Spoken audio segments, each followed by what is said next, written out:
JBN, we keep you informed. Fisherman recounts alleged abuse at the hands of the U.S. Coast Guard. Please remember to like, subscribe, share, leave us a comment, and click the notification bell to receive our daily news items. One of 5 Jamaican fishermen who accused the United States Coast Guard of holding them captive in inhumane conditions on several vessels has revealed the details of the physical and psychological trauma they endured during their 32-day detention. Speaking yesterday afternoon from the Half Moon Bay fishing beach in Falmouth, Trelawney, George Thompson, 44, said that on the night of September 14, 2017, he and 4 others, Robert Dexter Ware, Patrick Wayne Ferguson, Luther Fairn Patterson, and David Roderick Williams, believed that they had stared death in the face. In a lawsuit filed on Wednesday by the American Civil Liberties Union, ACLU, where Ferguson, Williams, and Patterson claimed that they were captured by the members of the U.S. Coast Guard, stripped naked, given white, paper-thin overalls and disposable slippers to wear instead, and subsequently chained by their ankles to metal cables. The fishermen were initially hit with marijuana-related charges, but when the ganja rap collapsed, they were convicted on charges of providing false information to the Coast Guard about the boat's destination. Retracting their ordeal, Thompson, who is not part of the lawsuit, said they were hounded by Coast Guard men who claimed they were drug smugglers and accused them of throwing the contraband overboard, but the U.S. authorities found no evidence, the 44-year-old seaman said. "We did left about 6:30 p.m., but by 12:30 a.m. engine dead.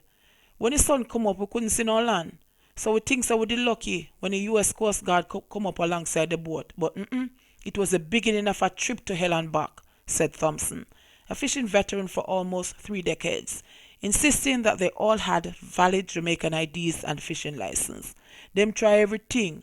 At one time, them say we fail fi stop when signaled, fi false information regarding destination. All this time we in jail with we foot them shackle up. If we want to tile it, one officer the right at the door. We so tense, we can't even do what we're going there for do." Thompson said that his relatives in Jamaica had given him up for dead until his sister Tessa Marie Thompson, who lives in New York, found out that he was in jail. She sought to secure legal assistance for them, but this did mean more trouble because the lawyer, instead of believing us, wanted us to plead guilty so we could get a lesser sentence. "Me know some ain't not guilty or nothing, so me not plead guilty. When him sister were determined, them decide to drop the drug charge," he said while shaking his head.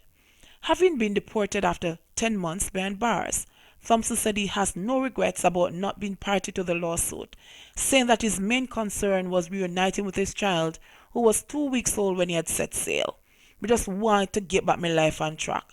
Take care of me little you, get back some net and start my life all over," he said.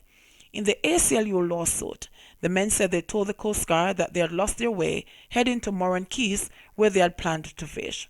The men said they only pleaded guilty as they were told it was the quickest way for them to get back to their families, who up to their arrival in the United States presumed that they were dead. Having returned home almost a year ago, the suit states that Ware, Patterson, and Williams have returned to sea, but only in Jamaican territorial waters, while Ferguson has not done so for fear of being captured by the U.S. Coast Guard, where, the document stated, suffers from intrusive thoughts and recollections about his detention by the Coast Guard. Although he tries not to think about the trauma of that time, he cannot put the horrific experience behind him. Ferguson, too, suffers persistent, disturbing flashbacks to his time on the Coast Guard ships, and in particular to the time he saw the Coast Guard destroy his boat. The case is no different for Patterson, who the suit says still feels the steel grip of the chain on his ankles, and at times he cannot sleep thinking about how the Coast Guard abused him. The 4 fishermen are requesting that the court award compensatory and punitive damages for violations of maritime law in an amount that is fair, just, and reasonable, and among other things, declared that the alleged acts were unlawful and violated maritime law. JBN, we keep you informed and updated. Please remember to like, subscribe, share, leave us a comment, and click the notification bell to receive our daily news items.